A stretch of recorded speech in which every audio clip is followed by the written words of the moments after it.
Before you begin, remove the base enclosure, battery,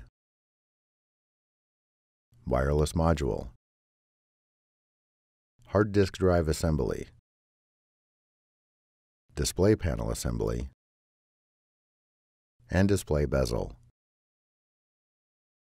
Removal.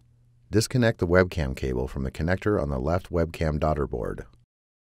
Using minimal force, lift the locking bar up on the left webcam daughter board ZIF connector.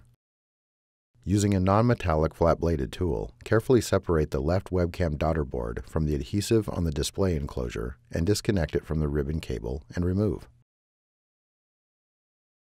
The right webcam daughter board is removed in the same manner.